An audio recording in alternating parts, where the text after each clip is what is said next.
नीति बेटा तूने मेरा फोन देखा? वो तो रहा बब्बी। नहीं वो नहीं, नया वाला। पता नहीं मैंने कहाँ रख दिया। अभी आप थोड़ी देर पहले बाहर से आई थी, कहीं भूल तो नहीं आई? मैं बाहर क्यों गई थी? विमला आंटी के यहाँ।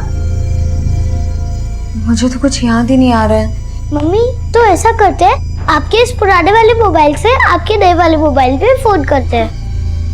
हाँ।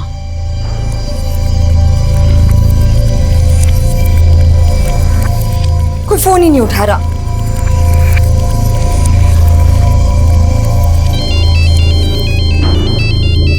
अरे तो मेरे मोबाइल से फोन आ रहा है। हेलो,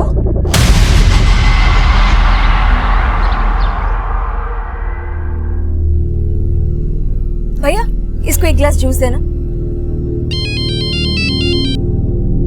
हेलो, कहाँ हैं आप? जी आप कौन? आपका मोबाइल खो गया था, वो मुझे मिला था और उसी के लिए आप मुझसे वसंत मार्केट मिलने आने वाली थी। हाँ ठीक है भैया, आती हूँ। चल बेटा। अरे तूने अभी तक जूस फिनिश नहीं किया? भैया आप जरा इसका ध्यान रखेंगे? बस मैं 2 मिनट में आ रही हूँ, ध्यान रखिएगा इसका। बेटा मैं आती हूँ। हाँ, देख ली मैंने ब्लू कार, मैं आ रही हूँ।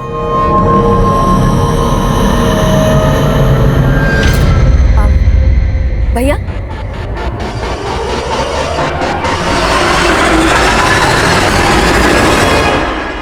बेटा तुम्हारी मम्मी 2 मिनट बोलकर गई थी, 2 घंटे हो गए, अब तक आई नहीं। कहीं गई क्या? मालूम नहीं, मैं ढूंढ के आऊं। मगर मेरे पैसे? पैसे तो नहीं है मेरे पास।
आइए, ये देखिए सर, कल यहाँ कुछ नहीं था।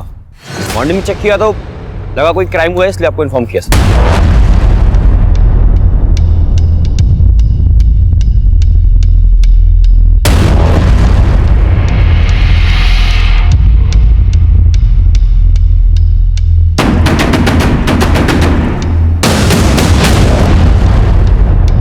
सर, किसी फीमेल का कपड़ा लग रहा है। किसी लड़की के फटे हुए कपड़े, खून के धब्बे। शायद किसी लड़की के साथ यहाँ रेप किया गया है और उसके बाद उसका मर्डर। एक काम करो, आसपास का एरिया स्कैन करो, शायद लाश को यहीं कहीं ठिकाने लगाया गया हो।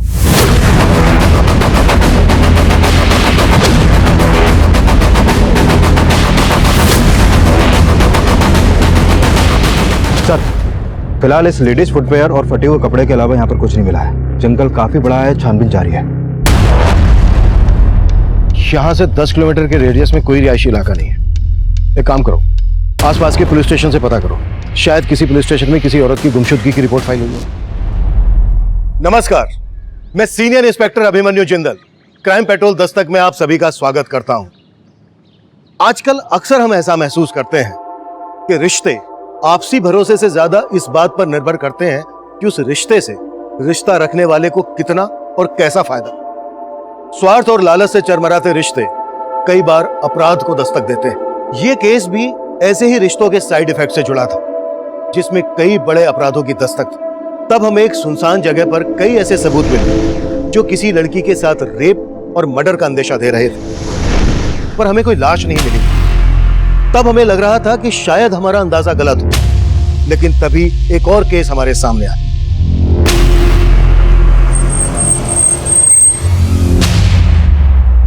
पहले कॉल है तो इस बच्ची को इसकी दुकान पर छोड़ बोल कर गई कि थोड़ी देर में आ जाएगी वापस, लेकिन वापस ही नहीं है। हाँ साहब, इस बच्ची को ना ही अपनी मम्मी का मोबाइल नंबर मालूम है, ना ही घर का एड्रेस। सिर्फ इतना जानती है कि कहीं लाजपत नगर में रहती। हेलो बेटा, क्या नाम है आपका? नीति। नीति बेटा, आपकी मम्मी का क्या नाम है? पुष्पा काठपाल। अच्छा अच्छा बेटा, आपकी मम्मी यहाँ से कहाँ गई आपको पता है? नहीं, और कल मम्मी का मोबाइल गुम हो गया था और वो मोबाइल एक अंकल को मिला, मम्मी वही लेने आई थी। अच्छा बेटा, जिन अंकल को मोबाइल मिला, जिनसे मम्मी लेने आई थी, वो अंकल कौन है आप जानते हैं? नहीं। नीति बेटा, आपके पापा क्या करते हैं? पापा नहीं है। विकास, इस एरिया के सीसीटीवी चेक करो। शायद इस बच्चे की माँ किसी आदमी के साथ जाते हुए कैप्चर हुई हो, और यहाँ का डंप डेटा भी निकलवा और उसमें से एक्टिव पुष्पा का नंबर निकालो ताकि हम उसके एड्रेस तक पहुंच सकें। रंजना, जब तक इस बच्चे की माँ नहीं मिल जाती है, इसके रहने का बंदोबस्त करो और इसको कुछ खिलाओ पिलाओ। वो क्यों? जी सर।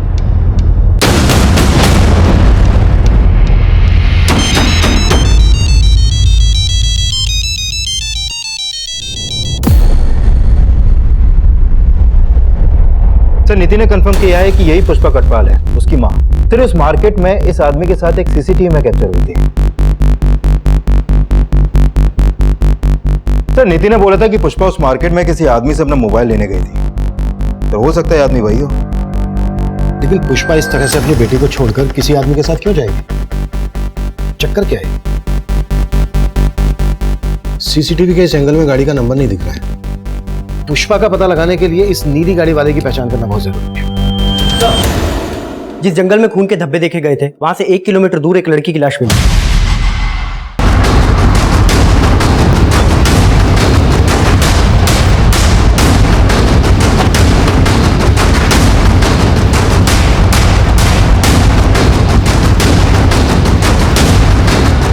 बाहर निकलो। शायद इसका मर्डर वहीं किया गया हो जहां पर हमें वो ब्लड मिला। उस ब्लड और इस लड़की के ब्लड दोनों को मैच करवा के देखो। हाँ वर्मा। सर, जिस नीली गाड़ी में पुष्पा को जाते हुए देखा गया था, उसका नंबर एक दूसरे सीसीटीवी में कैप्चर हुआ है। सर, ये गाड़ी किसी मनोहर शर्मा के नाम लक्ष्मी नगर के एड्रेस पर रजिस्टर है। मुझे एड्रेस SMS करो, हम लक्ष्मी नगर पहुंचते हैं। बॉडी को पोस्टमार्टम के लिए भेज दो और इस लड़की की पहचान पता करने की कोशिश करो। मौसी जी, मुझे कुछ समझ में नहीं आ रहा है। परसों रात को ही तो मेरी उससे बात हुई थी। हाय अर्ना, कैसी है तू? कैसे याद किया? तेरे देहरादून में आई थी। आई हुई थी मतलब? अब कहाँ है? देहरादून में ही हूँ। एक्चुअली कुछ काम था इसलिए आना पड़ा। वैसे तो चिंता मत कर, कल सुबह तुझसे मिलकर ही वापस दिल्ली जाऊंगी। कल मॉर्निंग से मैं उसका वेट कर रही हूँ और मेरा फोन ही नहीं उठा रही है। बेटा, मुझे कुछ ठीक नहीं लग रहा, मेरा दिल बहुत घबरा रहा है। मौसी जी, जैसे ही मुझे कुछ पता चलता है ना, मैं आपको इन्फॉर्म करती हूँ।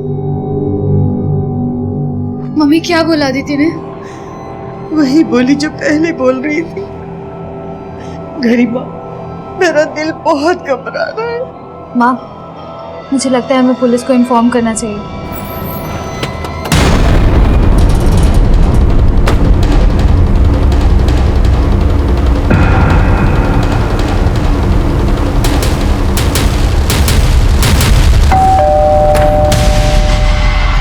मनोहर शर्मा। जी सर, मैं मनोज शर्मा। पुष्पा कटवाल का है? कौन पुष्पा खटपाल सर? मैं किसी पुष्पा खटपाल को नहीं जानता। कल तू वसंत मार्केट से उसे अपनी गाड़ी में बिठाकर ले गया और अब हमसे पूछ रहा है कि कौन पुष्पा कटवाल? हाँ सर, याद आया। एक पुष्पा नाम की औरत का मोबाइल खो गया था सर। बस मुझे मिला और मैं वही लौटाने गया था। भैया, अरे ये आपको मोबाइल। Thank you. मुझे तो समझ ही नहीं आ रहा कि आपका थैंक्स कैसे कहूँ। अरे इसमें थैंक्स की क्या बात है? बाय द वे, कहाँ जा रही हैं आप? मैं ड्रॉप कर दूँ? एक्चुअली सर, मैं लाजपत नगर जा रहा था, तो मैंने उनसे पूछा तो उन्होंने बताया कि वो भी लाजपत नगर ही रहती हैं, तो मैंने सोचा ड्रॉप कर दूं।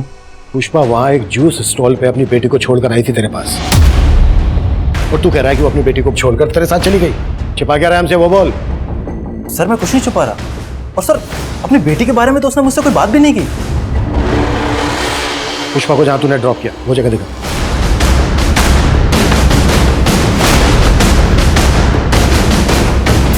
सर, यही वो जगह है, यही ड्रॉप किया था मैंने उसे।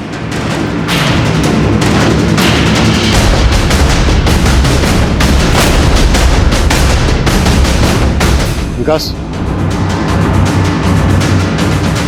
यहाँ आसपास कोई सीसीटीवी नहीं है। एक काम करो, नीति को इसका फोटो दिखाओ, शायद वो इसको जानती हो। पुष्पा के साथ इसका कोई इशू, इसे ऐसे हम क्लीन चिट नहीं दे सकते। इसके बारे में सब कुछ पता करो। चल, और वो डम डेटा निकाला। हमारे लिए ये जानना भी जरूरी है कि पुष्पा कहाँ रहती है। सर डम डेटा मिल गया, हमारी टीम उसी पे काम कर रही है। गुड।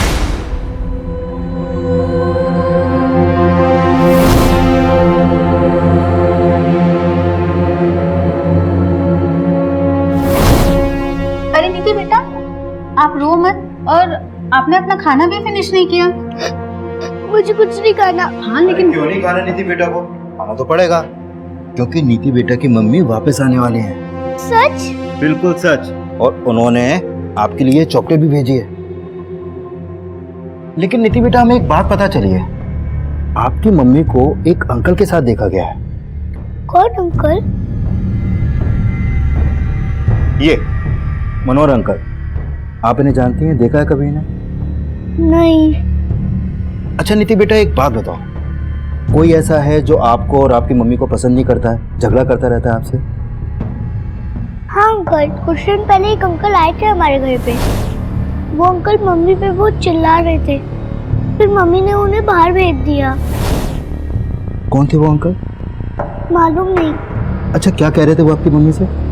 मालूम नहीं, लेकिन मम्मी उनसे बहुत गुस्सा थी। सर बहुत ही ब्रूटल डेथ केस है। मुझे ऐसा लगता है कि मर्डर के पहले इसके साथ गैंग रेप हुआ है। कॉज ऑफ डेथ क्या है डॉक्टर? बॉडी में काफ़ी एक्सटर्नल इंजरीज हैं, साथ ही इसका प्राइवेट पार्ट बहुत ही बुरी तरीके से इन्फेक्टेड है। हालांकि बाकी की डिटेल्स हमें पोस्टमार्टम रिपोर्ट आने के बाद ही पता चलेंगी। डॉक्टर, जंगल से जो हमें ब्लड ट्रेसेस मिले थे, क्या उसी लड़की के? नहीं सर, वो हमने चेक किया, पर वो इन ब्लड सैंपल के साथ लड़की के ब्लड सैंपल मैच नहीं कर रहे हैं। अगर वो ब्लड इस लड़की का नहीं था तो फिर किसका था?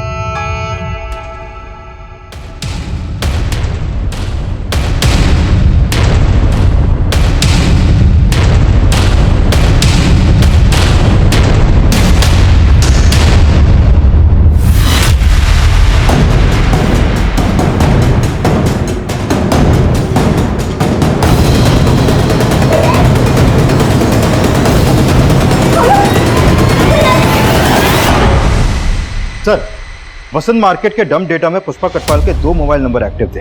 ये देखिए सर। सर, पुष्पा का लाजपत नगर वाला एड्रेस मिल गया है। गाड़ी निकलो।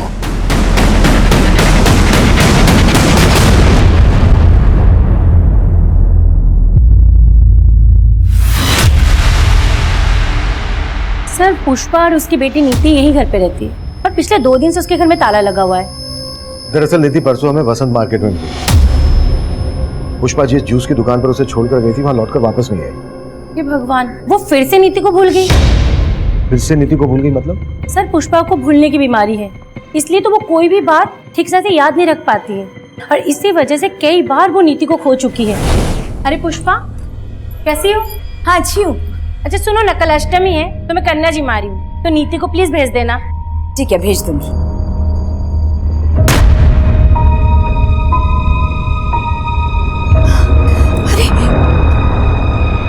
नीति तुम्हारे साथ मार्केट गई थी?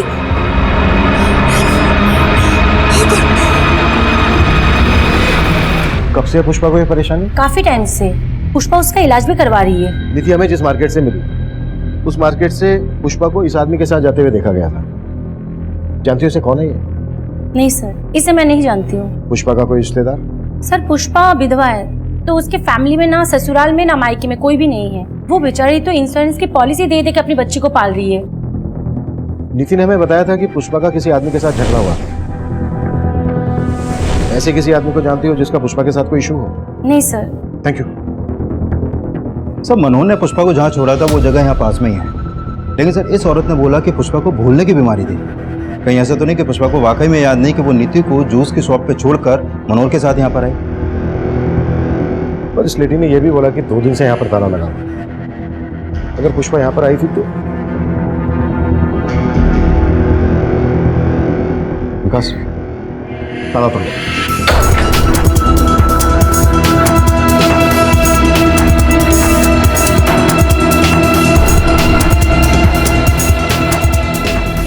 सर, यहाँ तो कुछ भी सस्पिशियस नहीं हुआ। विकास, एक बात मेरी समझ में नहीं आ रही है, कोई माँ अपनी बेटी को 2 दिन तक कैसे भूल सकती है? आई फील पुष्पा किसी मुश्किल में है। एक काम करो, पुष्पा के कॉल रिकॉर्ड्स स्टडी करो, शायद हमें उस आदमी के बारे में कोई क्लू मिल जाए जिसके बारे में नितिन हमें बताया। सर, क्यों लाए हो मुझे यहाँ पे? क्यों लाए हो मुझे यहाँ पे? क्यों लाए हो मुझे यहाँ पे?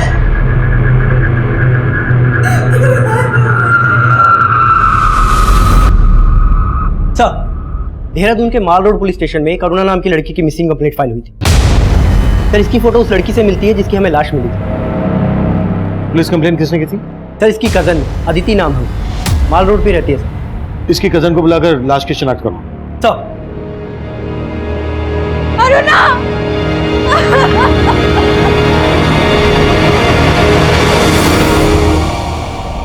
सर, अरुणा दिल्ली में रहती थी। 2 दिन पहले 7 अगस्त को किसी काम से वो यहाँ देहरादून आई थी। उसने मुझे कॉल करके बोला भी था कि मुझसे मिलने आएगी, पर वो घर आई ही नहीं। तुम्हारे अलावा देहरादून में और कहाँ आने वाली थी अरुणा? इस बार में तो मुझे नहीं पता।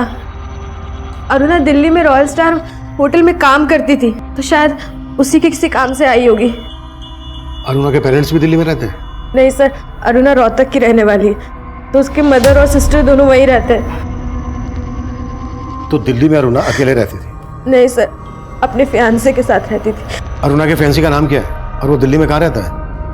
सर, जनकपुरी में। अरुणा के फियांसे का नाम अजीम है।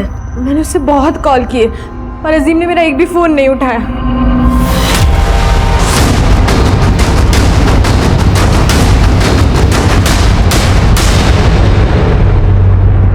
अजीम।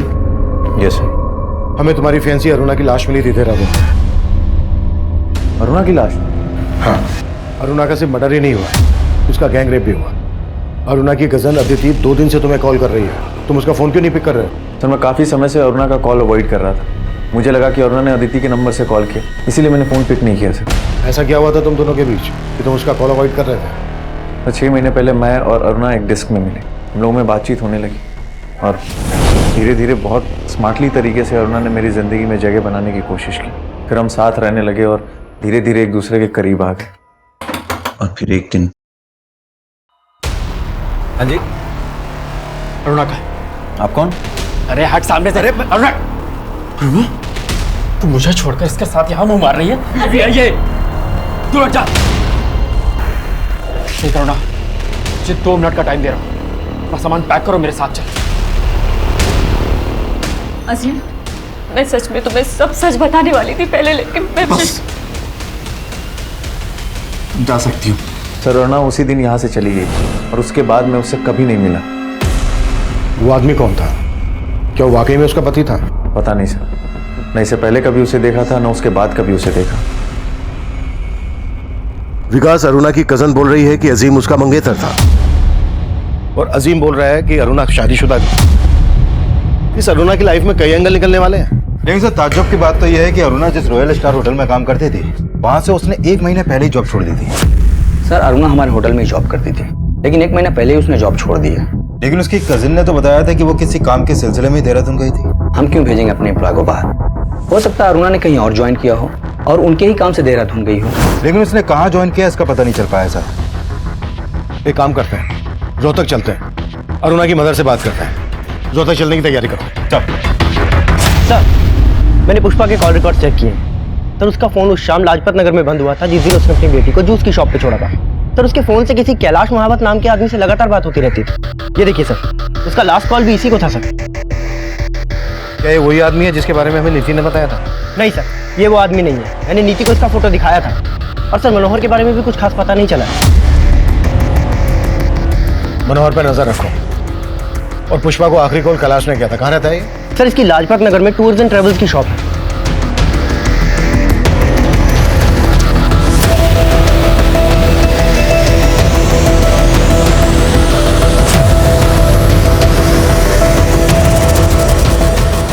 सर, ट्रैवल एजेंसी के साथ साथ मैं बीसी भी चलाता हूँ और पुष्पा हमारी उस बीसी की मेंबर थी। बीसी क्या? बीसी मतलब कमेटी सर। जो मेंबर्स होते हैं उनसे थोड़ा थोड़ा पैसा इकट्ठा किया जाता है और फिर महीने के आखिर में जिसके नाम की पर्ची खुलती है उसे वो पैसा दे दिया जाता है। 7 अगस्त की शाम को पुष्पा को तुमने फोन क्यों किया था? 7 सर, उसकी बीसी लगी थी ना इस महीने 5 लाख की, तो सभी मेंबर से पैसा इकट्ठा करके उसे पैसा देने के लिए बुलाया था। पुष्पा पूरे 5 लाख रुपए हैं, बार बार गिनने की जरूरत नहीं है। लो जूस आ गया, जूस पियो पहले।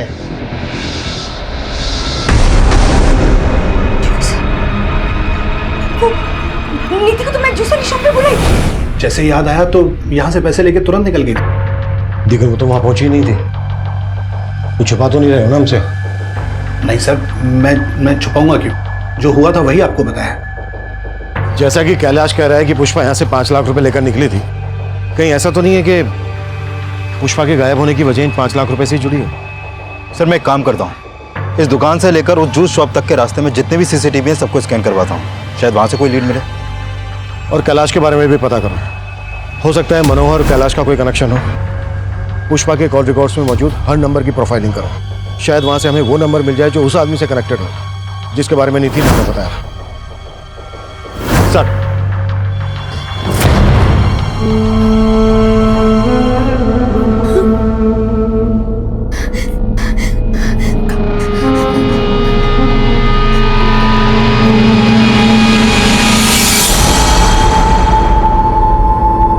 कौन हो तुम?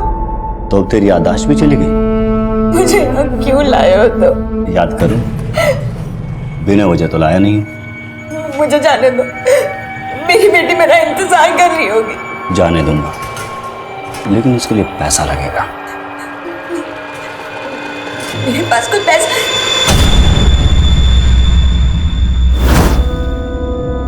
पुष्पा पूरे 5 लाख रुपए हैं। मेरे पास जो 5 लाख थे वो तो पैसे का नाम लिया और सब कुछ याद आ गया। देख, वो 5 लाख तो भूल जा बे, और अगर तुझे यहाँ से निकलना है तो मुझे 5 लाख और दे दे। मेरे पास पैसे नहीं है। तेरे पास लादिन का चिराग है ना एक, उसको खींच दे मेरे लिए और चले जा। साहब, मेरा बस चलता तो मैं उसे कभी दिल्ली जाने नहीं देती। हमारा उसके सिवा और कोई सहारा भी तो नहीं था। घर की पूरी जिम्मेदारी उसने अकेले अपने सर पे ले रखी थी। एक ही झटके पे उसने हमें बेसहारा छोड़ दिया। अरुणा दिल्ली में काम क्या कर रही थी? सर दीदी रॉयल स्टार होटल में काम करती थी। होटल से हमें पता चला कि 1 महीना पहले ही उसने वहां से काम छोड़ दिया। नहीं साहब, ऐसा नहीं था। हाँ सर, दीदी ने हमें इसके बारे में कुछ भी नहीं बताया। अच्छा, अरुणा शादीशुदा थी ना? हाँ सर, लेकिन वो अपने पति के साथ नहीं रहती थी। कोई खास वजह? शादी कोई बच्चों का खेल नहीं है, जिंदगी भर का फैसला है। और विवेक तो कुछ कमाता भी नहीं है। माँ जल्दी विवेक की जॉब लगने वाली है, और मैंने भी होटल मैनेजमेंट किया है ना, तो शादी के बाद मैं भी काम करूंगी ना। जैसे ही अरुणा ने विवेक से शादी की, उसे समझ आ गया कि ना तो विवेक उसके लायक है और ना ही उसके घर वाले। जब वो पेट से हुई तो अरुणा, दीदी, क्या विवेक जी ने ये सब किया? क्या हुआ मेरी बच्ची? सर उसके बाद दीदी डिप्रेशन में चली गई और उसकी वजह से दीदी का मिसकैरेज हो गया। और ये सब करने के बाद भी उसे तसल्ली नहीं मिली तो बार बार वो यहाँ आके उसे ले जाने की कोशिश करता रहा। अरे छोड़ मेरी बच्ची, छोड़। जब जी चाहा छोड़ दिया, जब जी चाहा लेने चले आए। देख लूंगा तुम सबको, छोड़ूंगा नहीं। सर मुझे तो विवेक जीजू पे ही शक है। अदिति ने हमें बताया कि दिल्ली में अरुणा किसी अजीम नाम के लड़के से शादी करने वाली थी। अजीम? आप अजीम को नहीं जानते?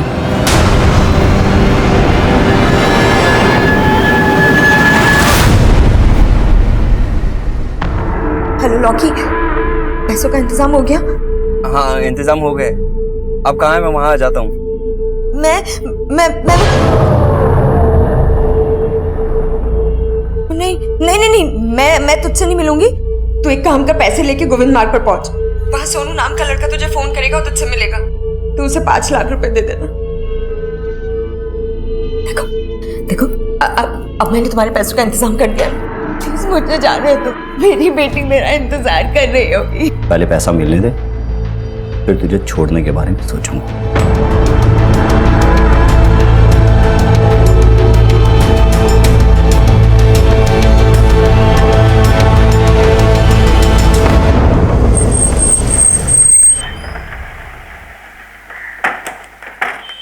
सर मैं मानता हूं कि मेरा और अरुणा का रिश्ता नहीं निभ पाया, लेकिन मैंने ऐसा कभी नहीं सोचा था कि अरुणा का अंत इतना बुरा होगा। और इस बुरे अंत के लिए अरुणा के घर वाले तुम्हें जिम्मेदार ठहरा रहे हैं। सर अगर मैं आपसे कहूं कि उसके इस अंत के लिए उसके घर वाले जिम्मेदार हैं, तो क्या आप मुझ पर भरोसा करेंगे? जो भी है तुम साफ साफ बोल दो। विवेक, नाश्ता रेडी है और मैंने लंच भी रेडी कर दिया है। हाँ,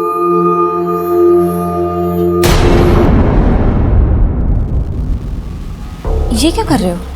एक बार मुझसे पूछ तो लेते मेरा ही डेबिट कार्ड यूज करने से पहले। अभी लैंडलॉर्ड को मैंने रेंट का चेक दिया है, अगर बैलेंस कम हो गया और चेक बाउंस हो गया तो? बाउंस कैसे हो जाएगा? अभी 2 दिन पहले तो हमारे अकाउंट में सैलरी आई है, पैसे कहाँ चले गए? कुछ काम था उसमें खर्च हो गए। किसमें खर्च हो गए? विवेक, जरूरी नहीं है कि मैं हर काम तुमसे पूछ के करूँ। हाँ, तो बताने में प्रॉब्लम क्या है? तुम अच्छे से जानते हो कि मैं प्रेग्नेंट हूँ, जॉब कर रही हूँ, उस घर का रेंट दे रही हूँ, खर्चा चला रही हूँ यहाँ का, और तुम अभी कुछ महीने बाद में हॉस्पिटलाइज हो जाऊंगी, तब क्या करोगे तुम? इसलिए बेहतर होगा कि अपना लेक्चर बंद करके ना तुम बाहर जाओ, कुछ काम ढूंढो और काम करो। सर अरुणा का घर छोड़ के जाना एक बहाना था, और उसने अपने मिस कैरेज के लिए भी मुझे ही जिम्मेदार ठहराया। तो सच तो ये कि उसे एक बच्चा चाहिए ही नहीं था। मतलब तेरे पास कई वजह थी अरुणा पर गुस्सा निकालने के लिए, और जैसे ही तुझे पता चला कि वो तुझे छोड़कर अजीम से शादी करने वाली है, तेरा खून खोल उठा और तूने... नहीं सर, मैंने ऐसा कुछ नहीं किया है। कुछ नहीं किया है तो 1 महीना पहले अजीम के घर से कहाँ लेकर गया था तू अरुणा को? सर मैं गया था उसे लेने, लेकिन वो मेरे साथ आने के लिए तैयार नहीं हुई। सर के बाद में अरुणा से कभी नहीं मिला।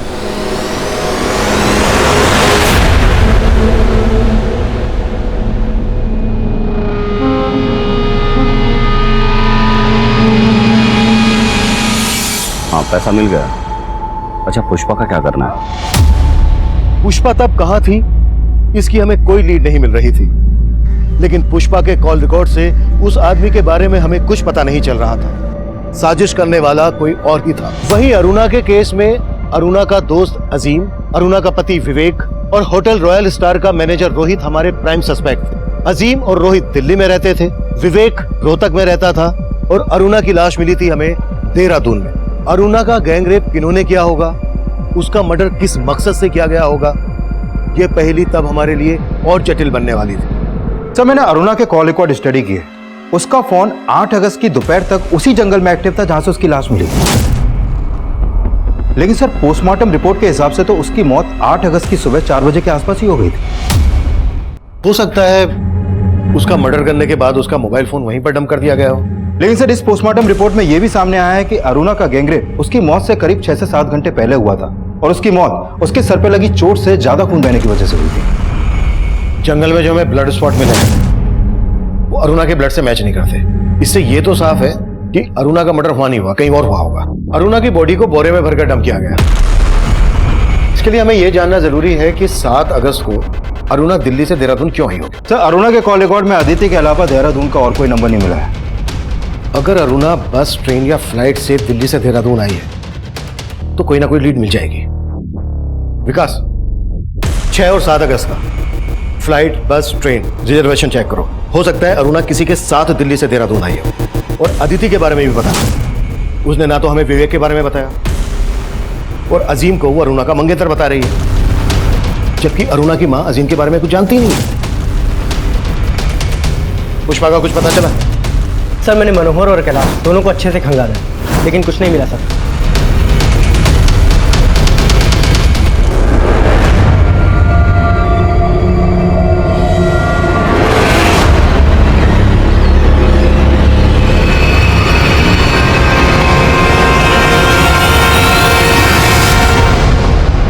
सर ये अरुणा 7 अगस्त की शाम को ट्रेन से देहरादून आई थी, और उस टिकट के PNR नंबर में सिर्फ अरुणा ही अकेली पैसेंजर थी। लेकिन सर उसने ये टिकट दिल्ली के वनराज टूर्स एंड ट्रेवल्स से करवाया था, और उस टूर्स एंड ट्रेवल्स का मालिक ये संदेश नाम का लड़का है। सर इस अरुणा की संदेश से ही फोन पर काफी बातें होती थी। सर अरुणा अक्सर मुझसे टिकट बनवाया करती थी, इसलिए हमारी फोन पर बात हो जाती थी। ऐसे कितने टिकट करवाती थी जो इतने फोन करती थी? छुपा तो नहीं रहा ना हमसे? नहीं सर, लेकिन हाँ सर, वो अक्सर दिल्ली से बाहर जाते रहती थी। सर संदेश का कहना सही है। मैंने चेक किया, ये अरुणा मोस्टली हर वीकेंड पे इंडिया के अलग अलग स्टेट में ट्रेन और फ्लाइट से ट्रेवल करती थी। और सर, प्रगति रोड के पास वाले जंगल में पुष्पा की लाश मिली। नीति की मां पुष्पा कटवाल का मर्डर हो गया था और तब हम उसके कातिलों से पूरी तरह बेखबर थे। वहीं दूसरी तरफ अरुणा रेप और मर्डर केस में हमारी कोशिश एक चौंका देने वाला घुमाव लेकर आई। सर, हमारे खबरियों ने वनराज टूर्स एंड ट्रेवल्स वाले संदेश की फील्डिंग लगाई तो पता चला कि संदेश एक पिम्प है। वो कई हाई प्रोफाइल लोगों को एस्कॉर्ट प्रोवाइड करता है।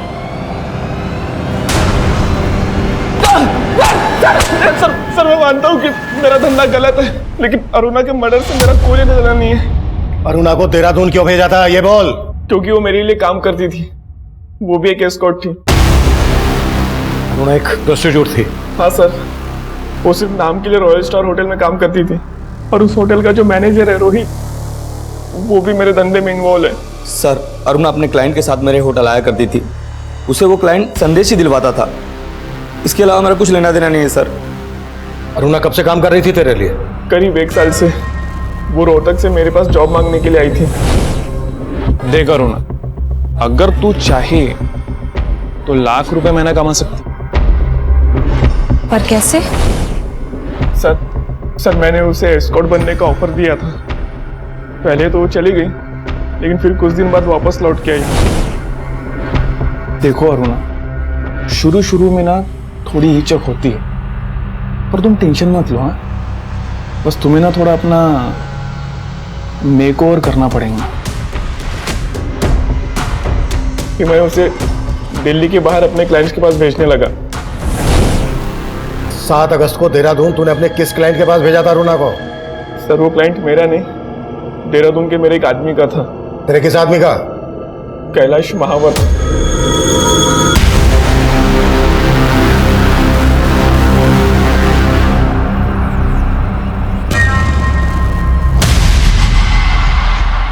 ये सोनू है, कैलाश के लिए काम करता है।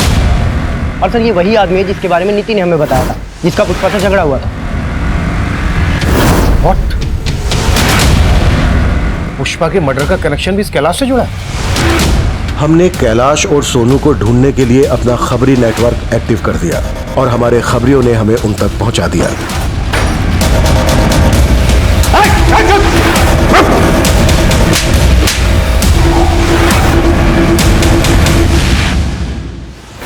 सर, अरुणा के मर्डर में मेरा कोई हाथ नहीं है सर।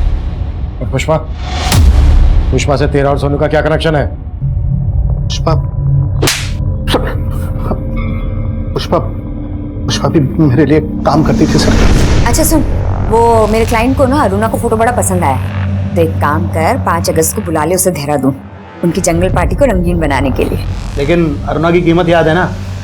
और मेरा पहले का 5 लाख भी बकाया है। अरे कौन सा 5 लाख? 3 लाख बकाया था सिर्फ। वो बहुत बड़ी भुलक्कड़ थी सर, हमेशा मेरे पैसे देना भूल जाती थी। उस दिन मैंने उसे पीसी के पैसे देने नहीं बुलाया था, बल्कि अपने पैसे मांगने के लिए बुलाया था।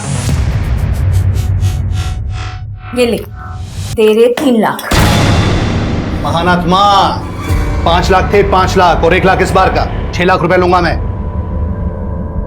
अरे तेरा दिमाग खराब हो गया है क्या? पहले के 3 लाख और इस बार के 1 लाख बस। तेरा दिमाग खराब है?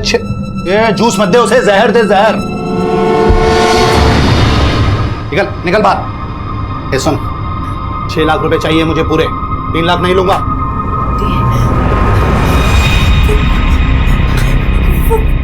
वो नीति को तुम्हें जूस शॉप पे बुलाई। एक मिनट, ये होशियारी किसी और को बताना समझी? 6 लाख लिए बिना जाने नहीं दूंगा यहाँ से। उस दिन वो गलती से गिरी और बेहोश हो गई।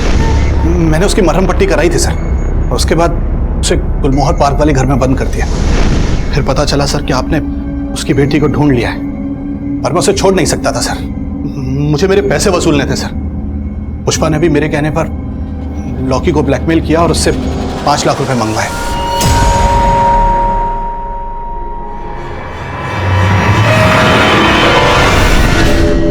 ये लॉकी कौन है? लॉकी पुष्पा का एक क्लाइंट सर। पुष्पा ने अरुणा को उसके पास भेजा था। और हमें पूरा यकीन था सर, उसका मर्डर, गैंग रेप वगैरह सब लॉकी ने किया था। तो तू कह रहा है कि अरुणा का मर्डर लॉकी ने किया था? जी सर। कहाँ में लगा है लॉकी?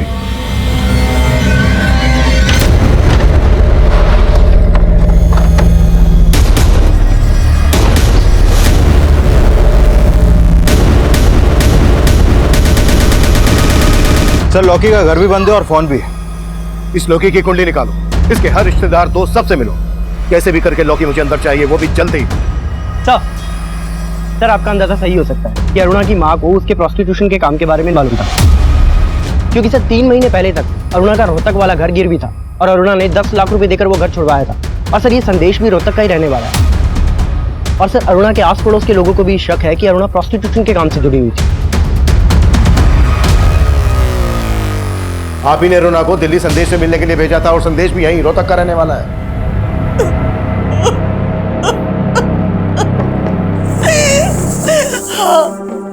हाँ, मैं अरुणा की कसूरवार हूँ। क्या करती मैं? उसके बाप के जाने के बाद घर में खाने के भी पैसे नहीं थे, ये घर गिरवी रखना पड़ा मुझे। और अरुणा विवेक से शादी करके विवेक के लिए कमाने लगी। और इसी लालच में आपने अरुणा को विवेक से अलग कर दिया। कहीं ऐसा तो नहीं है कि अरुणा अजीम से शादी करना चाहती थी, ये बात आपको रास नहीं आई और आप ही ने अरुणा को? नहीं साहब नहीं, मैं बुरी जरूर हूँ लेकिन इतनी भी बुरी नहीं। आखिर मैं अरुणा की माँ हूँ, मैं अपनी बच्ची के साथ ऐसा कैसे कर सकती थी? हाँ विकास, तो मैंने लोकेश और लॉकी के कॉल रिकॉर्ड स्टडी किए, उसमें अरुणा के पति विवेक का नंबर मिला है। ओके सर मेरे यकीन मानिए सर मैंने अरुणा को नहीं मारा, मैं सच कह रहा हूँ सर, मैंने उसका मर्डर नहीं किया है। तूने मर्डर नहीं किया तो लॉकी से करवाया? नहीं सर, लॉकी ने भी उसका मर्डर नहीं किया है। 7 अगस्त की रात को अरुणा को लॉकी ने हायर किया था और हमें यह भी पता चल गया कि 7 अगस्त की रात को तू देहरादून में था। सर ये सच है कि उस दिन मैं देहरादून गया था, क्योंकि मुझे छोड़ने के बाद सर अरुणा और उसकी बात दोनों पैसे के लालच में अंधे हो गए थे। सर मुझसे यही बात बर्दाश्त नहीं हुई, मैं उससे मिलकर अपनी भड़ास निकालना चाहता था, पर सर उसने मुझसे मिलने तक से मना कर दिया, इसलिए मैंने उसको लॉकी के थ्रू हायर किया सर।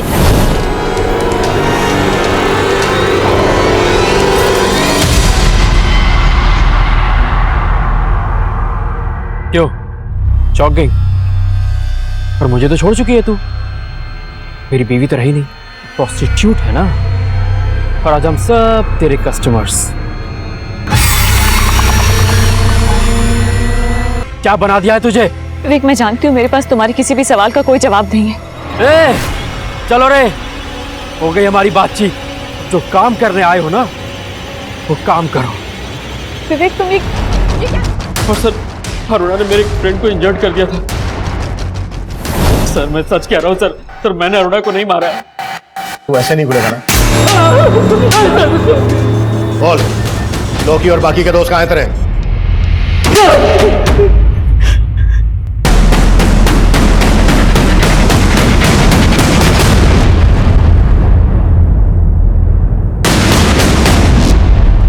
सर लॉकी और विवेक के दूसरे दोस्त भी यही बोल रहे हैं कि उन्होंने अरुणा का सिर्फ रेप किया था, मर्डर नहीं।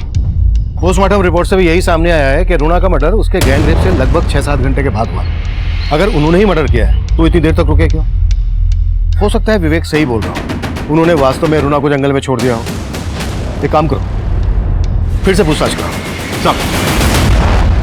हाँ सर, उस रात इस लड़की को देखा था मैंने ऑटो स्टैंड के पास, काफी बुरे हालत में थी।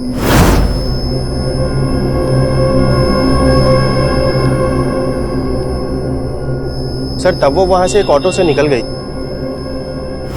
हाँ साहब, उस रात ये लड़की मेरे ऑटो में बैठी थी, उसके साथ कुछ तो गलत हुआ है साहब, उसकी हालत ठीक नहीं थी। कहाँ छोड़ा था इस लड़की को, बता सकते हो? सर मैंने उस लड़की को यहीं उतारा था और वो इसी बिल्डिंग में गई थी।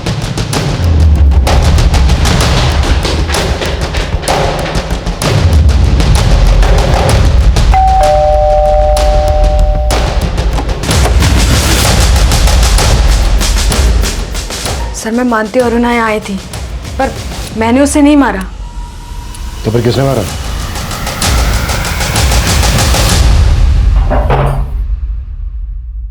हो जाओ शुरू। बोलो।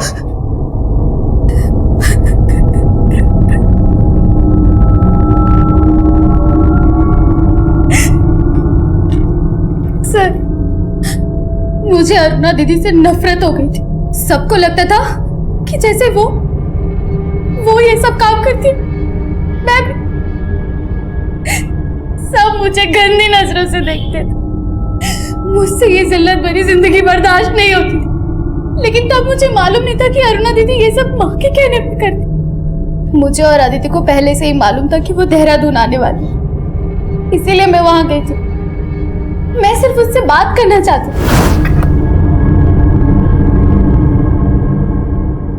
अरुणा,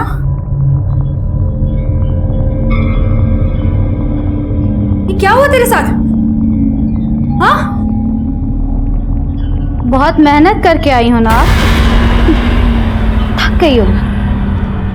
आपको तो चुल्लू भर पानी में डूब मरना चाहिए। मैं तो कब की मर चुकी हूँ, और आज विवेक ने मुझे पूरी तरह से खत्म कर दिया।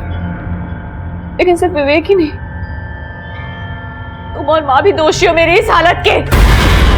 मेरा और माँ का नाम मत लो, ये सब तुम अपने शौक से करती हो। तो मार दो मुझे, हाँ? जो विवेक नहीं कर पाया तुम लोग कर दो। तू विवेक से मिलकर आ रही है? हाँ, लेकिन पति बन के नहीं, ग्राहक बन के मिला था वो मुझसे आज। लेकिन वो सही कह रहा था, मेरी इस हालत के लिए माँ जिम्मेदार है, समझी? अदिति ने कहा कि अगर हमने दीदी की लाश डंप नहीं की तो हम दोनों फंस जाएंगे। सर, मुझे पता था उस रात अरुणा जंगल पार्टी में कहाँ से आई है। उसने बोला कि विवेक ने उसका रेप किया है, तो हमने सोचा उसकी बॉडी वहीं डंप कर देते हैं, इसलिए मैंने अपने फ्रेंड से उसकी कार बोरो की। सर, माना मैंने अरुणा दीदी को मारा, लेकिन उनका दम घुटने वाली माँ ही थी। अगर मुझे पहले पता होता तो मैं अरुणा दीदी को नहीं, माँ को ही मार डालती। अगर तुमने सब कुछ पहले से ही समझने की कोशिश की होती तो आज तुम्हें ये पछतावा नहीं होता। गलतियां इंसान की फितरत है, जिसको सुधारने की गुंजाइश हमेशा रहती है। सही और गलत का चुनाव चाहे कितना भी मुश्किल हो, लेकिन तब भी हमें अपनी जरूरत के आगे कभी घुटने नहीं टेकने चाहिए। अरुणा जानती थी कि वो जो कर रही है गलत है। उसने इस दस्तक को महसूस करके अजीम के साथ एक नई शुरुआत करने का फैसला किया, पर मुश्किल वक्त के इम्तिहान में वो हार गई और उसे हराने वाले हर लिहाज से गलत साबित हुए। अजीम अरुणा की मजबूरी को धोखा समझ रहा था और विवेक ने अरुणा की मजबूरी का तमाशा बना दिया, उसे अपनी घिनौनी हवस से दागदार कर दिया। अरुणा की माँ अरुणा की मजबूरी से अपना स्वार्थ पूरा कर रही थी और गरिमा ऐसी गलतफहमी का शिकार हुई कि उसने अरुणा का मर्डर कर दिया। ये सब ऐसी दस्तक थी, अगर इन पर अरुणा ने गौर किया होता तो अंजाम बदल सकता था। हमारे आज के एपिसोड की दूसरी कहानी। मुंह खोलो। मैडम जी, वो सुन बोल नहीं सकती, बाहर का तो कुछ भी नहीं खाया, पता नहीं काहे को उल्टी कर रही है और बोल रही है पेट में भी दर्द है। अच्छा, पेट में दर्द है, अभी चेक कर लेते हैं।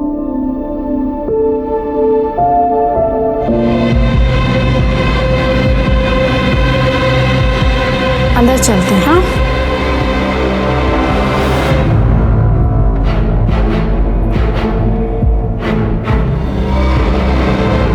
कितने साल की आपकी बेटी? मैडम जी, गए महीने 12 की होके 13 लगी है। आपकी बेटी पेट से है। क्या? 2 महीने का गर्भ है।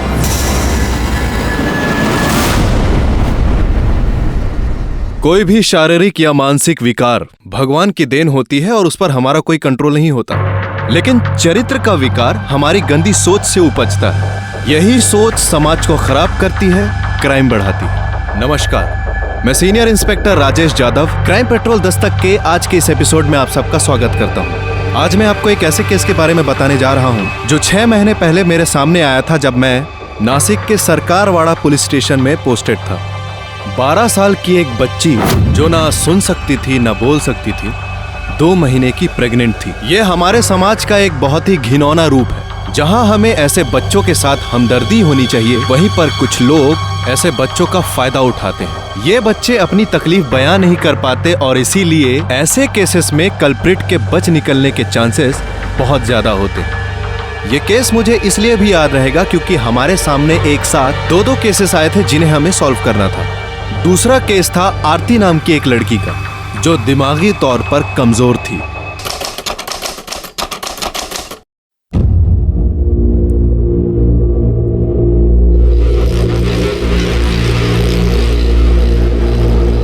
बेटा, बहू तेरा इंतजार कर रही है। अपनी जिंदगी की नई शुरुआत कर। जा अंदर।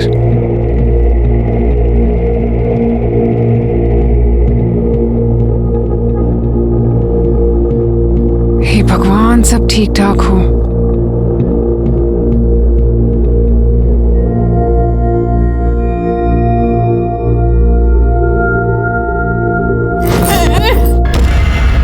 ये अच्छा नहीं है, अंधेरा ही अंधेरा और डर भी लग रहा है। कौन है तू? कौन है? मेरे कमरे में क्या कर रही है? तू कौन है और तू यहाँ क्या कर रहा है? ये मेरा कमरा है। चल निकल इधर से। चल निकल। झूठे, जा, ये मेरा कमरा है। आंटी ने बोला जा तू। हाँ, आंटी आप कितनी गंदी हो, कितनी गंदी बातें करती है। मैं नहीं करूँगी ये सब। अरे बेटा, अब तेरी शादी हो गई है, अब ये गंदी बातें नहीं होती है, समझा कर। नहीं नहीं नहीं, मैं नहीं करूँगी। मैं मम्मी पापा को बोल दूंगी आप मुझे गंदी बातें बोल रही थी। पापा ने मुझे यहाँ खेलने भेजा था सिर्फ। तो बेटा, ये भी तो एक खेल ही है जो अब तुझे मोहित के साथ खेलना है। नहीं नहीं नहीं नहीं, मुझे कुछ नहीं सुनना। वो बहुत गंदा लड़का है, उसने मुझे मारा और मुझे कुत्ता बोला और मेरी बाल भी खींचे। मैं नहीं करूँगी। मुझे आप नहीं नहीं नहीं, मेरे को नहीं सुनना। मुझे कुछ मत बोलो, मत बोलो।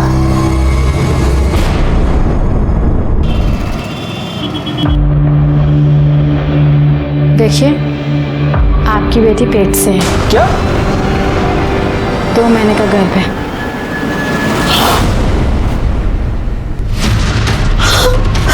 12 साल की है वो, उसे पता तक नहीं है कि उसके साथ हुआ क्या है। एक तो ठीक से उसका ध्यान नहीं रखा, ऊपर से उसी को ब्लेम कर रहे हो। मैडम जी, हम लोग गरीब लोग हैं, पूरा दिन काम करते रहते हैं हम लोग। अगर इसका पीछू पीछू घूमेंगे तो खाएंगे कहाँ से, बताइए आप। मैडम जी, ये क्या हो गया? हम लोग क्या करें? आपको फौरन पुलिस में जाकर रिपोर्ट लिखानी चाहिए। हमारे रहते हुए इसके साथ इतना गलत हो गया। हम नहीं रहेंगे तो रोज कोई ना कोई इसका फायदा उठाएगा। कैसे बचाएंगे इसे? इधर हिम्मत से काम ले, मार देते इसे, खत्म कर देते।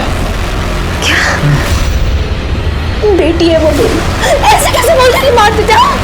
सुनंदा मेरी भी बेटी है, फिक्र है मुझे इसकी। अरे मैं समझ नहीं पा रहा हूँ कि क्या करूँ उसके साथ।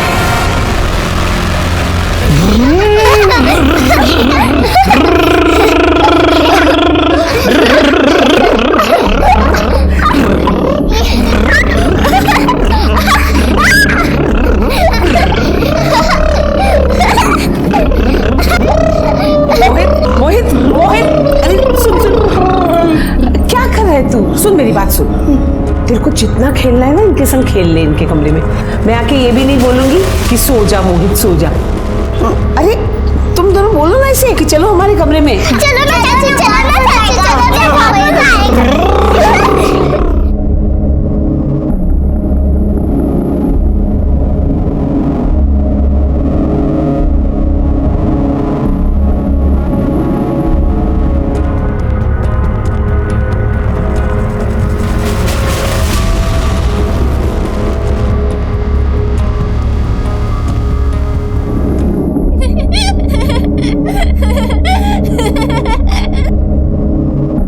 ये खेल बहुत अच्छा है, मुझे बहुत मजा आता है।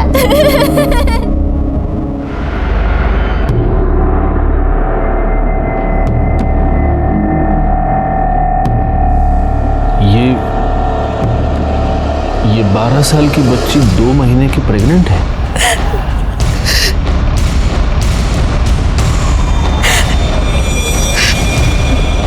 मुझे एक बात बताइए, इसका डेली रूटीन क्या है? ये कहाँ आती जाती है? साहिब, सुबह अपने गूंगे बहरे बच्चों के साथ स्कूल जाती है और दिन में घर के आसपास ही खेलती है, और कभी कभी मेरे साथ बाजार जाती है सब्जी लेने के लिए, और तो किधर भी नहीं जाती साहिब। लेकिन ये किसी ऐसी जगह गई होगी जिसके बारे में आपको पता नहीं है। आप उससे पूछ सकते हैं।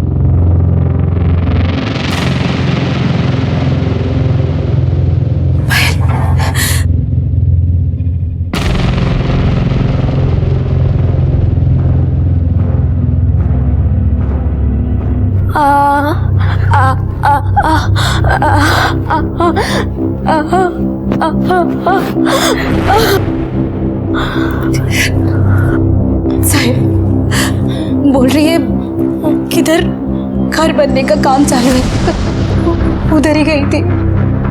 सर मतलब किसी कंस्ट्रक्शन साइट पर? लेकिन सर ऐसे तो पूरे शहर में न जाने कितनी जगह काम चल रहा होगा।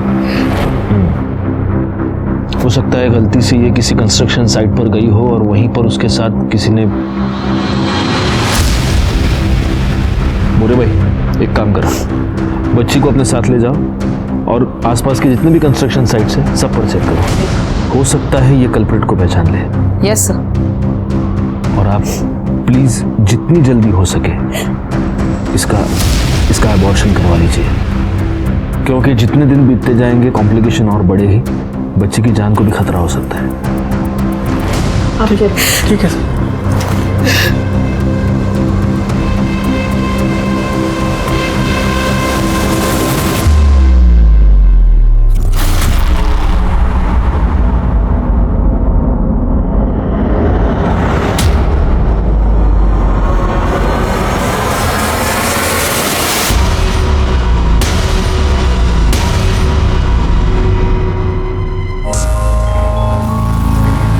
आटा कम पड़ेगा। सुनो, अरे आटे की थैली निकालना ऊपर से, जल्दी थोड़ा। हाँ। अब पूरा आटा पानी ला पानी।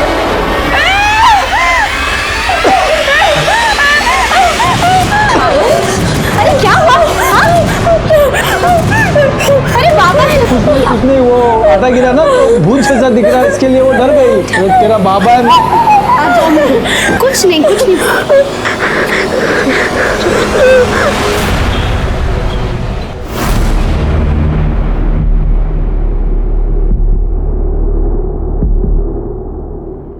मजबूरी है, क्या करूं, पैसे तो देने ही पड़ेंगे।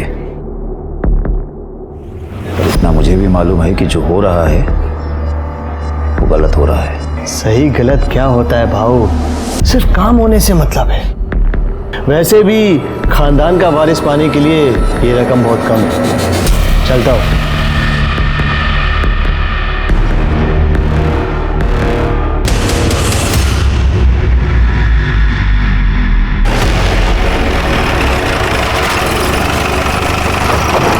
पकड़ो सबको, राउंड अप पे लो। उठ, खड़ा हो जा। पायल ये था, देख इसमें से कोई था क्या? देख डरना मत, बता दे।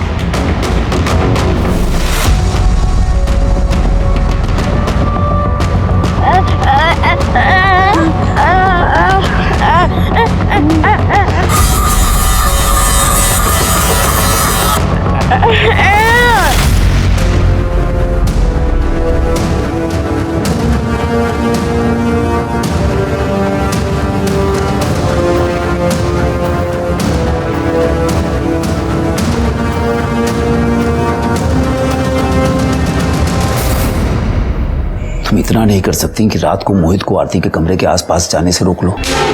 तुम्हें पता है ना हमें आरती से बेटा चाहिए। और अगर उसे बेटी हुई तो? कैसी बातें कर रही हो बहू? देखना इस बार बेटी नहीं बेटा ही होगा। और अगर इस बार भी बेटी हुई ना तो मैं अपने हाथों से उसका गला घोंट दूंगा। देखना सब कुछ अगर ठीक ठाक चलता रहा तो इस घर को बहुत जल्द एक वारिस मिलेगा। मेरे फायदे की बात हो रही है क्या?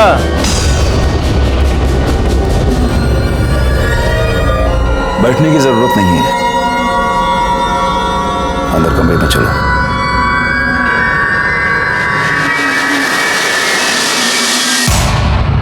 आजा पायल, चल कुछ नहीं होगा, आजा बैठ जा बेटा आराम से। क्या स्टेटस है अभी? कुछ नहीं सर, हमने कम से कम 50 साइट चेक किए, हर साइट के हर एक आदमी को इस बच्ची को दिखाया। सर ये किसी को नहीं पहचान रही है, ये क्या बोलना चाहती है, क्या समझाना चाहती है, हम कुछ नहीं समझ पा रहे। ये सावंत काजला कौन है? सर दाढ़ी मजदूर है, 7 दिन पहले ही काम पे आया, रोज दारू पी के दंगा करता है सर।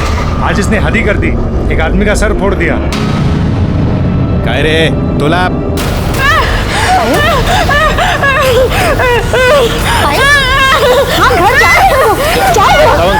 एक काम करो, इसको ले जाओ और उसको बिठा के रखो। सर चल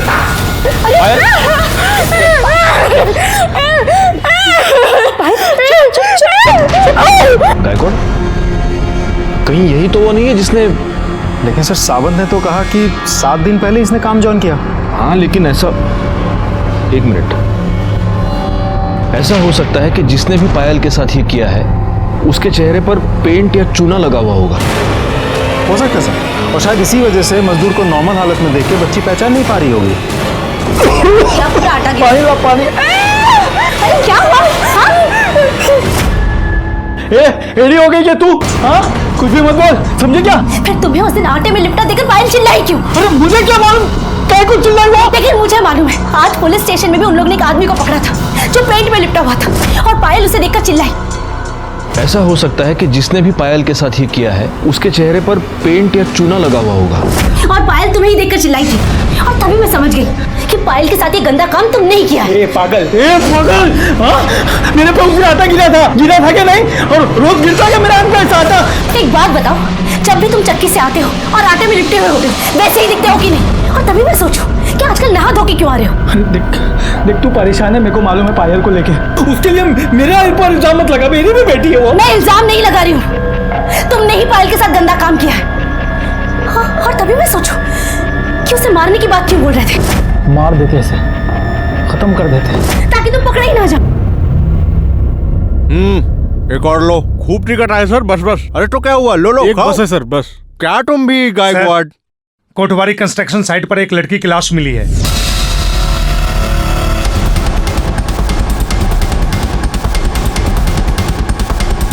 सर डिस्प्यूट की वजह से ये साइट 4 महीने से बंद पड़ी है। और किसने किया था पता लिया?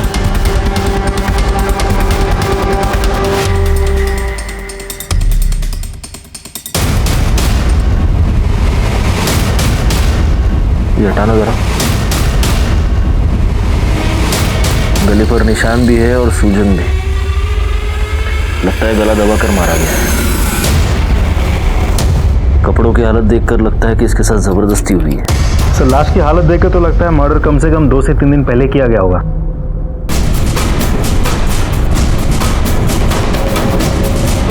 सर आधी खाई हुई चॉकलेट कि इतनी बड़ी लड़की चॉकलेट के लालच में यहाँ तक आ गई? लालच में नहीं आई होगी, नहीं हो सकता है इसका कोई बॉयफ्रेंड हो जो इसे यहाँ पर ले आया और उसने चॉकलेट खिलाई हो उसको। ये सुनसान जगह देखकर इस पर जबरदस्ती की और फिर उसे मार दिया। एक काम करो, बॉडी पोस्टमार्टम के लिए भेज दो, फॉरेंसिक को फोन करो और इसकी तस्वीर आसपास के सारे पुलिस स्टेशन में सर्कुलेट करो। देखो इसकी कोई मिसिंग कंप्लेंट फाइल हुई है क्या। सावंत मोड़ जरा पूर्ण साइट छान मारा, देखो कुछ मिलता है क्या, आई कार्ड वाई कार्ड। और गायकवाड़ फॉरेंसिक वालों को फोन करो, उनको बोलो कोई सीनियर बंदा भेजे, बहुत सारे फिंगरप्रिंट्स मिलेंगे यहाँ पर। जी सर। सर कंस्ट्रक्शन साइट पे हमें जिस लड़की की डेड बॉडी मिली थी उसका नाम है आरती ठाकुर। सर 3 दिन पहले गंगापुर पुलिस स्टेशन में उसकी मिसिंग कंप्लेंट दर्ज हुई थी। किसने की थी कंप्लेंट? सर लड़की के पिता जगमोहन लाल ने। हमने बॉडी आइडेंटिफिकेशन के लिए उनको थाने बुलाया है। सर आरती की postmortem report. Sir postmortem report के मुताबिक आरती की मौत 2 सितंबर को दोपहर 2 से 4 के बीच गला घोटने की वजह से हुई थी। बॉडी पे खरोच के निशाने और चूने के ट्रेसेस भी हैं। सर मरने से पहले उसने चॉकलेट खाई थी और वो 2 महीने की प्रेग्नेंट थी। लेकिन सर पोस्टमार्टम रिपोर्ट के मुताबिक आरती ठाकुर के साथ मरने से पहले सेक्सुअल एब्यूज ऐसा कुछ नहीं किया गया था। गॉड, कहीं इस आरती ठाकुर और पायल के केस में कोई कनेक्शन तो नहीं है? क्योंकि देखो ना, दोनों केसेस में बहुत सारी सिमिलैरिटीज हैं। कंस्ट्रक्शन साइट, चूना, जबरदस्ती। हो सकता है सर, क्योंकि पायल बच्ची है तो शायद उसने पायल को ओवरपावर किया और उसके साथ रेप किया। अब कोशिश उसने आरती के साथ भी की होगी, आरती ने रिएक्ट किया होगा, चिल्लाई, चीखी, तो कुछ कर नहीं पाया और गुस्से में आके आरती को मार दिया होगा। वैसे पायल के केस का क्या स्टेटस है?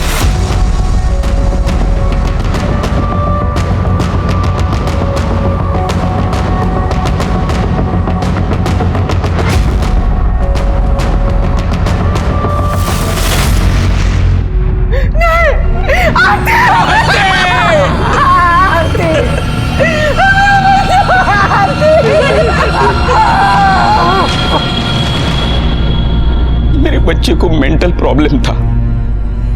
उसकी उम्र तो बढ़ गई थी लेकिन दिमाग नहीं। इकलौती बच्ची थी हमारी, बड़े प्यार से पाला था उसे, कभी बोझ नहीं समझा हमने। हमें पता था कि सारी उम्र हमें ही उसकी देखभाल करनी है, क्योंकि बाकी सारी लड़कियों की जैसी उसकी शादी कभी नहीं हो सकती थी। लेकिन अचानक एक दिन सामने से उसके लिए रिश्ता आया। देखिए, आपकी बेटी आरती हमारे बेटे मोहित के लिए एकदम परफेक्ट मैच है।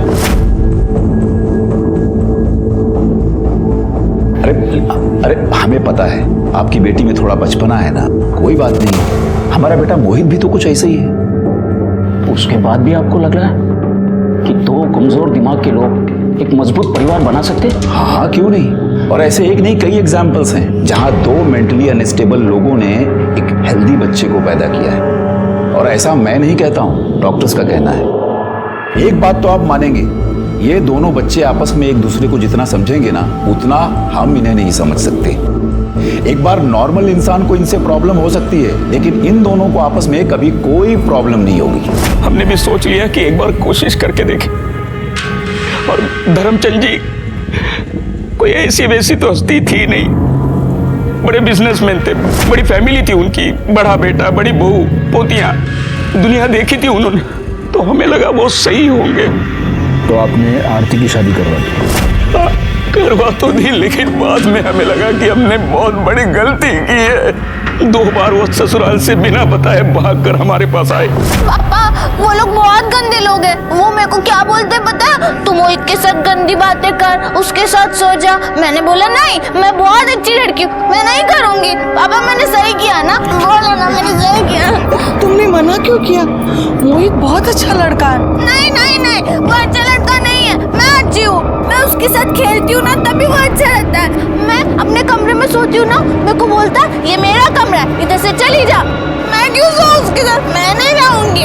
हमने सोचा कि आज नहीं तो कल मोहित और आरती के बीच में सब कुछ अच्छा हो जाएगा, लेकिन आरती इस बात पर अड़ी रही कि मैं वापस नहीं जाऊंगी। फिर हमने जैसे तैसे बेला फुसला कर उसे वापस भेज दिया, लेकिन वो फिर भाग गई। लेकिन वो आखिरी बार, उसके बाद वो कभी नहीं आई थी। मैंने फोन किया तो वो बहुत खुश लग रही थी। हमें लगा कि सब कुछ अच्छा हो गया है। लेकिन अभी कुछ दिन पहले मैंने फोन किया तो ससुराल वाले बोले कि वो वहां नहीं। उन्हें लगा कि वो यहाँ आई होगी। मैं समझ गया कि मेरी बच्ची कहीं गुम हो गई है, इसके लिए मैंने पुलिस स्टेशन में कंप्लेंट भी लिखवाई। मेरी बच्ची माँ बनने वाली थी और अभी कभी वापस नहीं आएगी।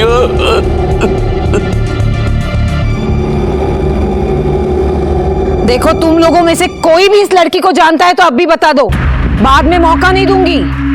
आखिरी मौका दे रही हूँ। मैडम, हमें मालूम नहीं। मैडम, मेरी बच्ची का रो रो के बुरा हाल, क्या करूँ कुछ समझ में नहीं आ रहा।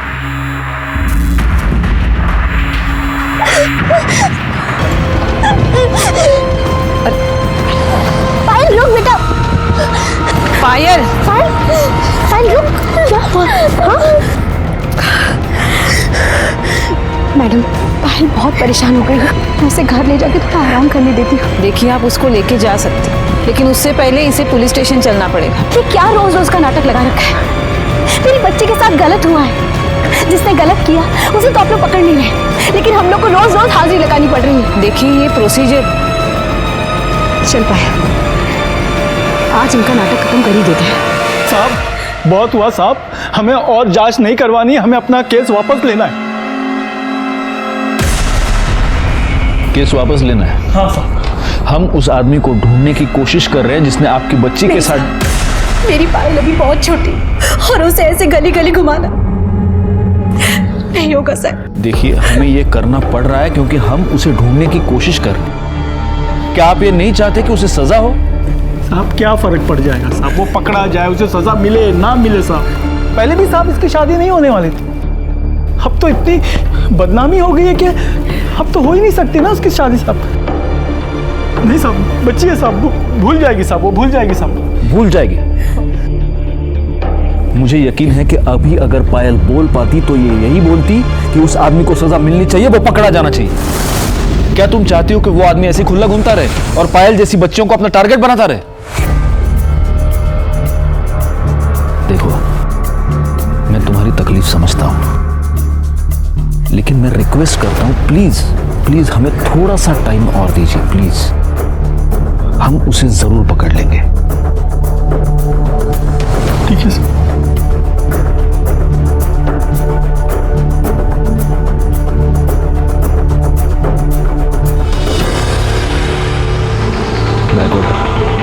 जल्दी से जल्दी ये केस सॉल्व करना है। लेकिन सर कैसे?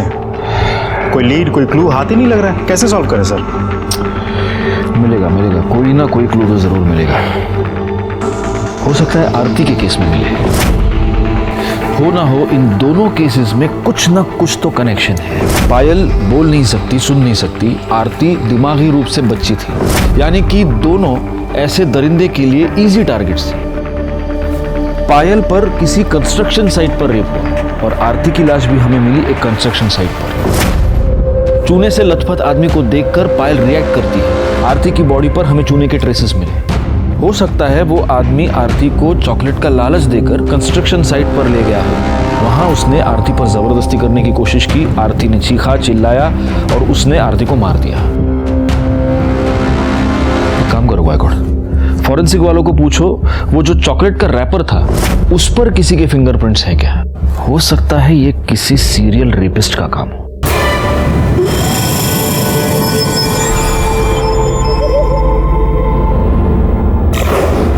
आपको ऐसे नहीं लगता कि आपके बेटे का घर बसाने की आपकी इच्छा ने ही आरती की जान ले ली? क्योंकि अगर आप मोहित और आरती की शादी नहीं करवाते तो आज आरती अपने माँ बाप के घर में होती, जिंदा होती, खुश होती। क्या कह रहे हैं सर आप? मैं तो सिर्फ अपने बेटे का घर बसाना चाहता था, अपने खानदान के लिए एक वारिस चाहता था। मतलब ये कि मेरे बड़े बेटे रोहित की सिर्फ 2 बेटियां हैं। बहुत कोशिश करने के बावजूद बेटा नहीं पैदा हो सका और मेरे पास मोहित की शादी करवाने के अलावा और कोई चारा नहीं था। अपने खानदान के लिए वारिस की चाहत रखना कौन सा गुनाह है? और आपके प्लानिंग के मुताबिक आरती आराम से आपके घर में एडजस्ट हो गई? हाँ सर। हाँ साहब, यहाँ वो बहुत खुश थी। इतनी खुश थी कि 2 बार बिना बताए अपने मायके भाग गई। सर वो तो शुरू में नॉर्मल लड़कियों को भी एडजस्ट होने में टाइम तो लगता है ना सर, वो तो फिर भी मेंटली अनस्टेबल थी। एनीवे, मोहित कहाँ है? उसको बुलाइए।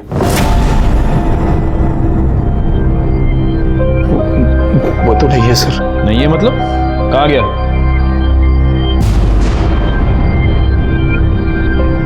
क्या हुआ, आप सब लोग ऐसे चुप क्यों हैं? कहाँ गया मोहित? हाँ मालूम नहीं सर, कहाँ है वो? मतलब सब वो जब से आरती गई है वो एकदम उदास हो गया था। घर में, बाहर, मोहल्ले में, हर जगह आरती घर से निकल गया और लौट कर नहीं आया। तो आप लोगों ने उसकी मिसिंग कंप्लेंट फाइल की है? हाँ सर। बड़े कमाल के लोग हैं। बेटा गायब हो गया तो उसकी मिसिंग कंप्लेंट फाइल कर दी, और जब बहू गायब हुई तो कोई कंप्लेंट फाइल नहीं की। पायल रेप केस डेड एंड पर पहुंच चुका था और आरती के केस में भी हमारे हाथ कुछ नहीं लग रहा था। जहां पर आरती की डेड बॉडी मिली थी वहां पर कोई सबूत, कोई गवाह नहीं था। और जहां पर पायल रहती थी उसके पास वाली कंस्ट्रक्शन साइट पर 50 से 60 मजदूर काम करते थे। उन सब के डिटेल्स निकालने का काम बहुत ही मुश्किल था, लेकिन फिर भी हमने उम्मीद नहीं छोड़ी थी। दूसरी तरफ मोहित का अचानक से गायब होना खटक रहा था, लेकिन चूंकि उसकी मिसिंग कंप्लेंट फाइल हो चुकी थी, हम उसकी भी तलाश कर रहे थे। और तभी किस्मत ने हमारा साथ दिया और हमारे हाथ एक ब्रेक थ्रू लगा।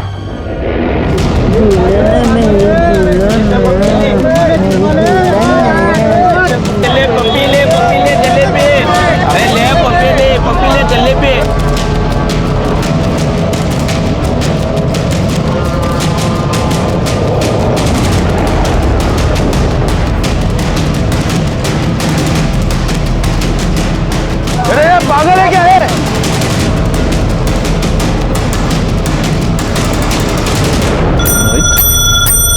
मोहित मोहित हे मोहित, ये गायकवाड़ अंकल है ना, इन्होंने तुम्हें पहचान लिया। नहीं तो ये सावंत काका, ये तो तुमको जेल में डाल देते। ये गायकवाड़ अंकल ने पहचान लिया कि ये तो मोहित है, अपनी आरती का हस्बैंड। आरती? आरती दुल्हन, आरती दुल्हन। तो मुझे बताओ, आरती अच्छी लगती थी तुमको? हाँ, अच्छी लगती थी, पर दिन में, रात में नहीं। क्यों? रात में क्यों नहीं? क्योंकि उसने मेरा कमरा ले लिया था, तो मम्मी बोली तू निशा और विधि के साथ सो जा। तू एक काम कर, तू विधि और निशा के कमरे में आज जाके सो जा।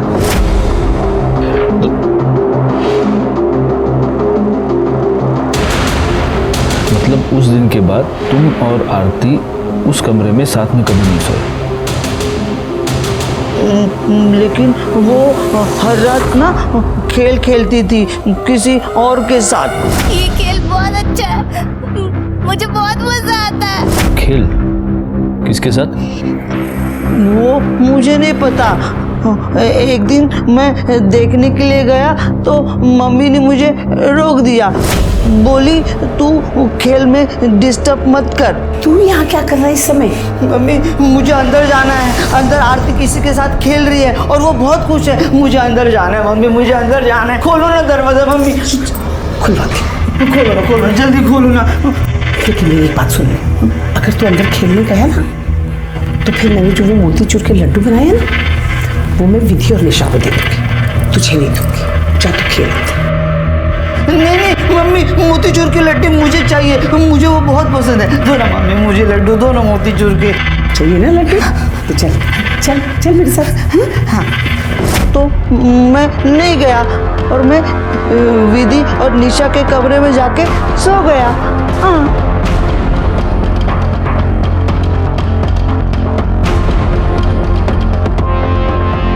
गायकवाड़, खेल समझ रहे हो गायकवाड़? मतलब इस खेल के नाम पर धर्मचंद की फैमिली में कोई क्राइम हो रहा था और अब पूरी की पूरी फैमिली हमसे ये छुपाने की कोशिश कर रही है।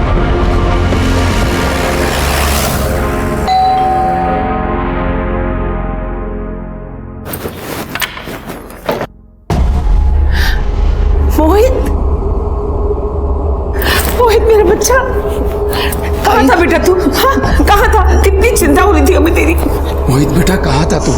सारे घर को परेशान कर दिया तूने, इन लोगों को भी परेशान कर दिया।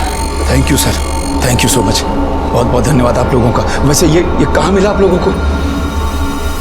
सबसे पहले आप हमें ये बात बताइए कि आरती के साथ उसके कमरे में हर रात कौन होता था? क्या हुआ? आप लोग चुप क्यों हैं? जवाब दीजिए। क्योंकि मोहित ने हमें यह बताया है कि वो आरती के साथ एक बेड में कभी सोया ही नहीं। कौन होता था उसके साथ? अरे साहब, ये तो कुछ भी बोलता है। खाली दिखने में बड़ा है, दिमाग तो इसका 10 साल के बच्चे जैसा है। कुछ भी बोलता रहता है ये। अच्छा, धर्मचंद जी, आपको वारिस चाहिए था, तो जब आपको लगा कि मोहित लायक नहीं है तो आपने रोहित को भेज दिया आरती के साथ, है ना? सर, अगर रोहित किसी लायक होता ना तो मुझे मोहित की शादी करवानी ही नहीं पड़ती। डॉक्टर ने साफ कह दिया था कि लड़का पैदा करना इसके बस की बात ही नहीं है। तो आपका मतलब मोहित झूठ बोल रहा है? सर, अपने बचपने की वजह से यह कुछ भी बोल रहा है। सच तो यह है कि आरती के कमरे में यही सोता था उसके साथ। डीएनए टेस्ट के बाद तो ये पता चल ही जाएगा कि आरती के गर्भ में जो बच्चा था वो किसका था। गायकवाड़, तब तक एक काम करो, इन सब के फोन नंबर्स ले लो, और जब तक ये केस सॉल्व नहीं होता आप में से कोई भी ये शहर छोड़कर जा नहीं सकता।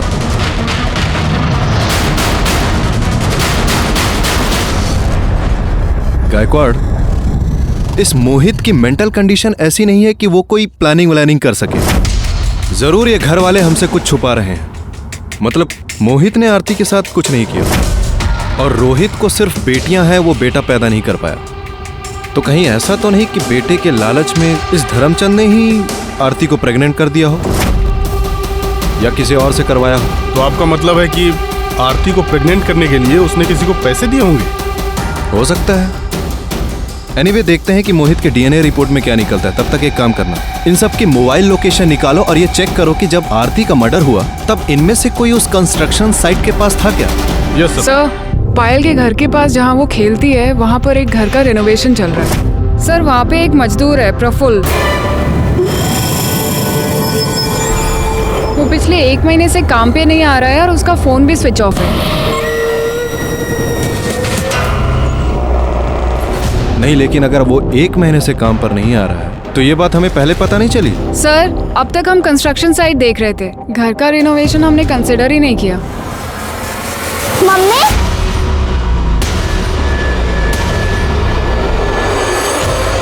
सर, और अमरावती के एक गांव में उसकी बीवी रहती है, वहाँ पे वो लगातार फोन करते रहता है। पीसीओ से? यस सर, पीसीओ का लोकेशन ओमेगा मॉल दिखा रहा है और हमारी टीम वहाँ पे सिविल में है। सर, जैसे ही कोई प्रफुल्ल की बीवी का नंबर डायल करेगा हम उसे पकड़ लेंगे। गुड। सर, ये डीएनए। सर, रिपोर्ट के मुताबिक आरती के पेट में जो फिटस था उसका डीएनए मोहित के डीएनए से 50% मैच होता है।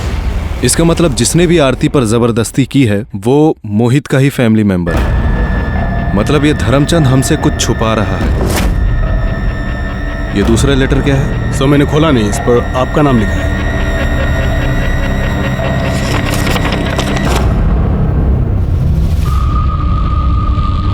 गायकवाड़, सबसे पहले तो हमें इसे चलकर मिलना होगा। नमस्ते।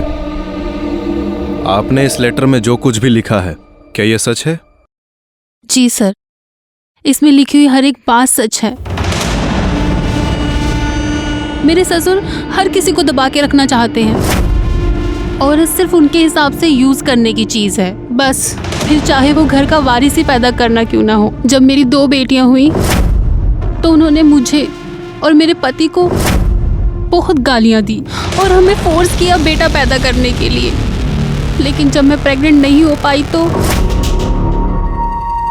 अरे रोहित, तुम इतनी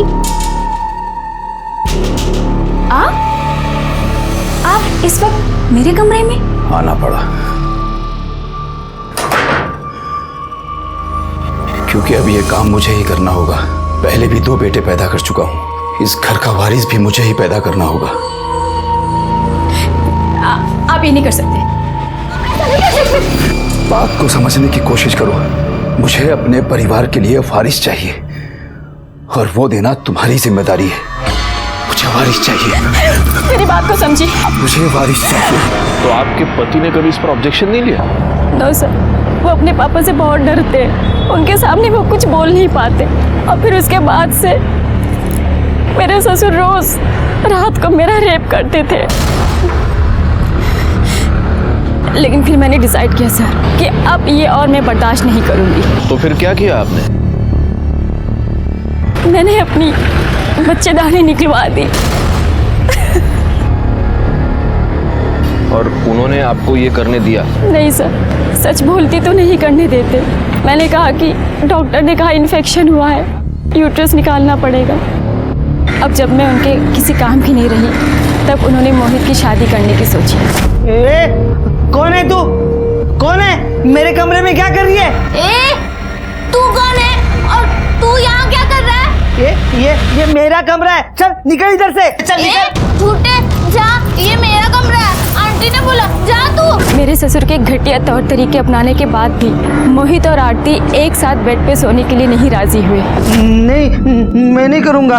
ये गंदी बात है, मैं नहीं उतारूंगा। कोई गंदी बात नहीं है, कपड़े निकाल। नहीं, मैं नहीं करूँगा, मैं नहीं करूँगा, मैं नहीं करूँगा। जब मोहित ने मना कर दिया तो वो आरती के साथ भी वही करने लग गए जो वारिस पाने के लिए वो मेरे साथ किया करते थे। हर रात उसके साथ ज़बरदस्ती करने लग गए थे। फिर आरती को धीरे धीरे ये सब अच्छा लगने लग गया। ये खेल बहुत अच्छा है, मुझे बहुत मजा आता है। और उसने अपने बचपने में ये सारी बातें सबको बता दी, यहाँ तक कि हमारे मोहल्ले में राजन टिकले को भी बता दिया। राजन टिकले इस चीज़ का फ़ायदा उठाने लग गया और वो मेरे ससुर को ब्लैकमेल करने लग गया। सर, मेरे ससुर बहुत लालची हैं, उन्हें ऐसा पैसा लुटाना बिल्कुल अच्छा नहीं लग रहा था। और ऊपर से आरती की ये बातें सबको बताने की वजह से उनकी जेल जाने की नौबत आ सकती थी। और फिर उस दिन जब आपने बताया कि आरती का मर्डर हो गया। आपको ऐसे नहीं लगता कि आपके बेटे का घर बसाने की आपकी इच्छा नहीं आरती की जान लेनी? तब तो सर मुझे बिल्कुल यकीन हो गया कि इसमें मेरे ससुर का कोई ना कोई ज़रूर हाथ है। ये सब बातें सर मैं आपको उनके सामने नहीं बता सकती थी, इसलिए मैंने आपको लेटर लिखा। प्रीति, आपने बहुत बहादुरी का काम किया है और आप चिंता मत कीजिए। धर्मचंद ने आपके साथ और आरती के साथ जो भी किया है उसके लिए उसे हम सजा जरूर दिलवाएंगे। प्रीति ठाकुर ने हमारी बहुत मदद की थी। जैसे कि हमें पहले से ही अंदाजा था, धर्मचंद ने वो सारे घिसे पिटे डायलॉग बोल डाले कि वो बेकसूर है, हम उसे फंसाने की कोशिश कर रहे हैं। बहरहाल हमने उसे अरेस्ट किया और उसका डीएनए टेस्ट करवाया। हालांकि हमारे सामने ये प्रॉब्लम अभी भी थी कि अगर धर्मचंद का डीएनए मैच भी हो जाता तो ये साबित करना मुश्किल था कि आरती का मर्डर उसने किया है। तभी डीएनए टेस्ट के रिपोर्ट सामने आए और ये साबित हो गया कि आरती के पेट में जो फीटस था वो धर्मचंद का ही था। वो बच्चा मेरा था, मुझे अपने परिवार के लिए वारिस चाहिए था। ये पीड़ा आप लोग नहीं समझेंगे, लेकिन इस पीड़ा को मेरी पत्नी अच्छी तरह समझती थी, इसीलिए उसने इस मामले में मेरी मदद की। पहले प्रीति के साथ, उसके बाद आरती के साथ। लेकिन आरती इतनी बड़ी पागल थी कि उसने सारे मोहल्ले में ढिंढोरा पीट दिया, जिसकी वजह से वो राजन मुझे ब्लैकमेल कर रहा था। और राजन से बचने के लिए तुमने आरती का खून कर दिया। मैंने किसी का खून नहीं किया, मैं उसे क्यों मारूंगा भला?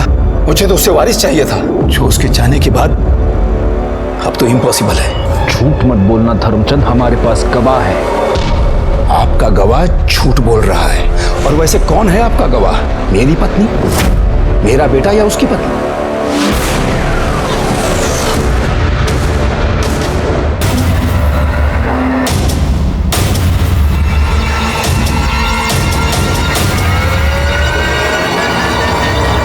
हम मत कर रहे हैं। अरे एक चाय दे रे।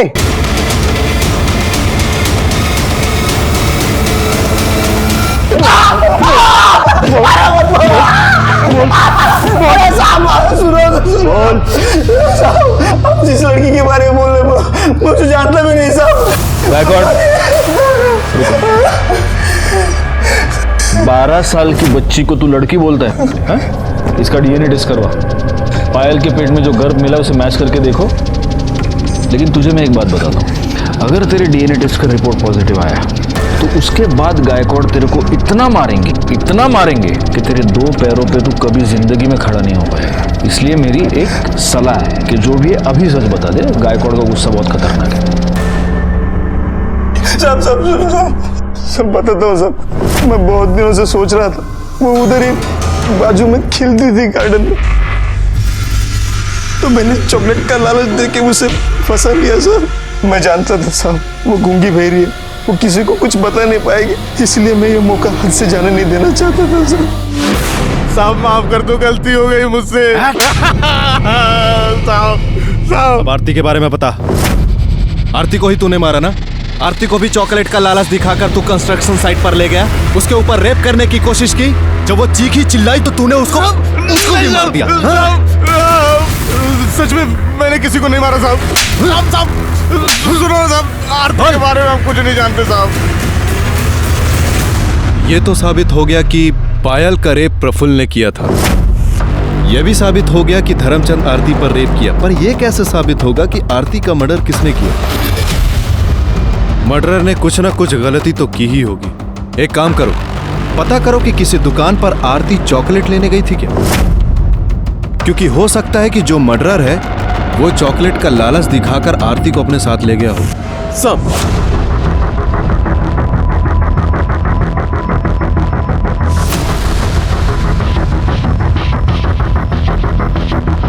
हाँ सर, आई थी। इसके साथ कौन था?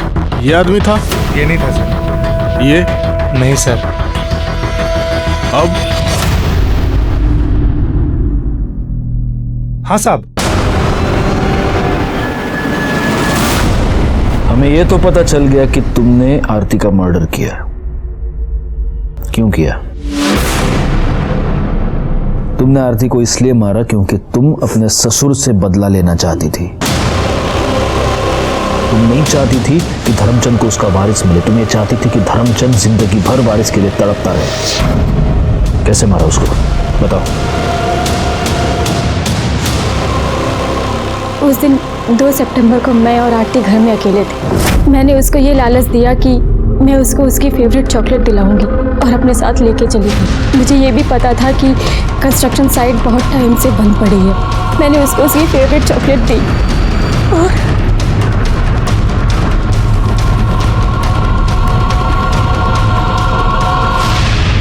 हाँ, मैंने ये सब इसलिए किया क्योंकि मैं चाहती थी वो घटिया और बुढ़ा इंसान सारी जिंदगी जेल में सड़े, उसको उसके पापों की सजा मिले। अगर ऐसा था तो तुम पुलिस के पास क्यों नहीं आई? उसके लिए आरती को मारने की क्या जरूरत थी?